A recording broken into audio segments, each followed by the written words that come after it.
Rodney Korn, again with Jessica, Cuba City Racquet Club. Just want to go through and give you another example on triangulation, show you what it looks like using another more traditional exercise.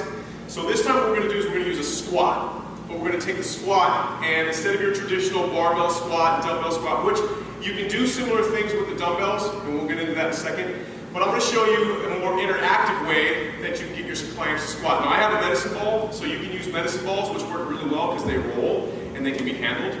So you can use a medicine ball, then there's many different types. So let me just show you what this looks like. So what it would be is, I'm going to simply roll the ball to Jessica, and she has to squat down and pick it up. Only the caveat here is that as she squats down, the ball's not going to come directly to her. She's going to have to go where the ball goes to squat. So I'm going to end up triangulating her just by where the ball is placed. Ready, Jessica? Ready. Okay, good.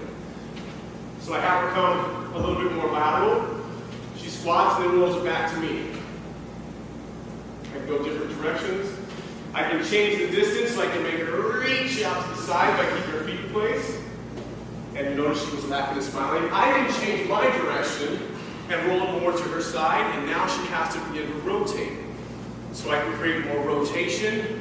I can get her to reach farther forward. So I can triangulate that squat. She's still squatting with some type of mass or load. And you can change that, so this is just 2 kgs, which is 4.5 pounds.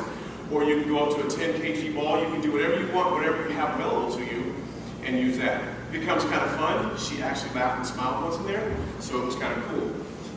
Now, if you're saying to yourself, well, what about dumbbells? Don't go nowhere. Or what about traditional things that I don't have a medicine ball, or I don't want to use a medicine ball, or my clients petrified of medicine balls, which are all possible. You can do the same thing where someone can squat with a dumbbell, only it's just where you place the dumbbell that now changes the triangulation or the stress or force distribution through the body. So now, Jessica, as you squat down, wherever my hands go, or where you're going to reach the dumbbells. Okay? So wherever my hands are, she has to touch my hands with the dumbbells. Okay? So go here. So I can change the height of how she squats based upon where I place my hands. Okay?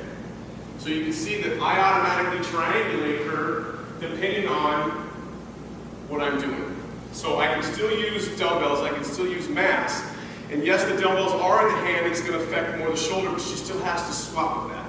So it's just a different way to take a squat and create triangulation with it. You can triangulate a barbell squat, it's just you better change the weight and somebody better be very used to it. And it's not as safe, or the risk factor is not as low for most typical people, if that's what you're looking for. But these are just variances, some things you can try.